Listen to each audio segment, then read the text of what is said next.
Good morning. সকাল সকাল চলে এসেছি ঝুমা ডেলি ব্লগ চ্যানেল থেকে। সবাইকে আন্তরিক ভালোবাসা। আশা করি তোমরা সবাই ভালো আছো। প্রতিদিনের মতো রেডি হয়ে গেছি, ছেলেও রেডি হয়ে গেছে। চলুন যাওয়া যাক দোকানে। আজ ওর বাবা ঘরেই আছে, শরীরটা ভালো নেই। চলুন দোকানে চলে এসেছি। দেখুন কাস্টমারও এসে গেছে। সবাই বলছে কেন এত দেরি হচ্ছে। যাই হোক, আজকে আমাদের এই পাশে বিয়ে হচ্ছে, খুব ভালো দিনে।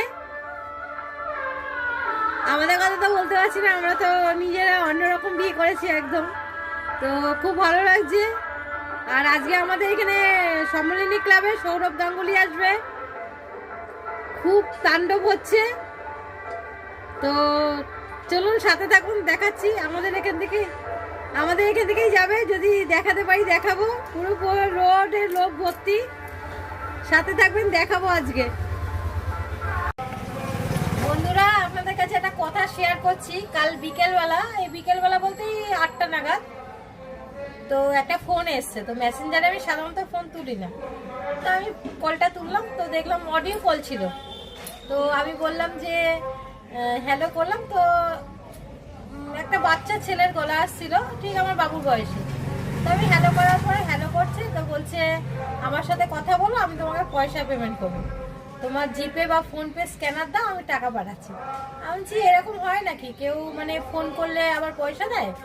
তো বলছে হ্যাঁ আমি দেবো। আমি বলছি যে তুমি ভিডিও কলটা করো, দেখি তোমার মুখটা। তো ভিডিও কলটা বলছে দাঁড়াও। আমি বললাম যে ভিডিও কলটা করো, দেখি তোমার মুখটা।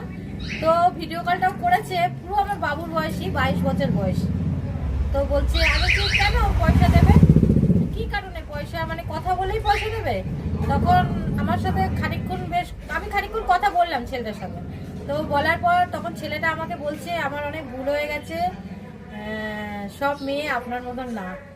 আমি মেয়ে না, আমি মা, ওই জন্য আমার মতন না। তো আমি ছেলেটাকে বুঝালাম যে দেখো তুমি অনেক ছোট, তোমার মতন আমার ছেলে আছে ঘরে। তো তুমি যেটা করছো এটা ঠিক করছো না, নিশ্চয়ই আরো এরকম অফার করো সবাইকে। তো ছেলেটা আমার কাছে ক্ষমা চাইলো, সরি টরি বললো। তা এইটাই বলছি, কি অবস্থা দেশের দেখুন। দোকানে চলে এসেছি, বিকালে ওষুধপত্র নেওয়া হয়ে গেছে। এই যে ওষুধগুলো মেলাবো, দুটো ডেলিভারি আছে, ছেলে দেবে, দিয়ে পড়তে যাবে। আজকে দুপুরবেলা অনেক দেরি হয়েছিল বাড়ি যেতে, সেলাই কাটতে গেছিলাম। ওখান থেকে বাড়ি গিয়ে খাওয়া দাওয়া করে মার বাড়ি থেকে, আপনাদের তো জানেনই প্রত্যেক দিনই যে এটা ঝুমার ডেলির কাজ করা হয়ে গেছে। ওষুধগুলো এখন মিলাবো, চলুন সাথে থাকুন, দেখাচ্ছি। আর ভালো লাগে না বন্ধুরা, খুব ক্লান্ত, আর পেরে উঠি না। যুদ্ধ, ডেলি যুদ্ধ একটা, প্রত্যেক দিনের। আর ইচ্ছা করে না, মাঝে মাঝে মনে হয় যে ঘুমিয়ে পড়ি, একদম ঘুমিয়ে পড়ি। খুব ক্লান্ত, সাথে থাকুন, দেখাচ্ছি। বন্ধুরা, কিছু বলার নেই, আমি কোথায় কাজ করি সেটা আমাকে দেখতে হবে। মনে মনে ভাবছিলাম বাজার বিশেষ ভালো নেই, একটু ছেলেকে নিয়ে যাবো একটু মেলাতে ঘুরতে। এটা মনের ভাবনা, আর কিছু করার নেই, ভগবান যা চাইবে। হট করে একজন পেশেন্ট এসে বলল যে আমার ছেলের নাক দিয়ে একটু ব্লাড বেরোচ্ছে, ডাক্তার আসবে, ডাক্তার দেখবে। এখন বাজে 11:30, বুঝেছেন? ম্যাম আসলো 11টার সময়, পেশেন্ট দেখলো, এখন ওষুধপত্র নিল, 11:30 বাজে, মেলা বন্ধ। আমার ছেলের মনটা দুঃখী হয়ে গেল। যাই হোক, ওকে বলেছিলাম যে আয় মেলায় নিয়ে যাব, যেতে পারলাম না। বরকেও ডেকেছিলাম, ভাবছিলাম 3জনে মিলে একটু মেলায় ঘুরে আসবো।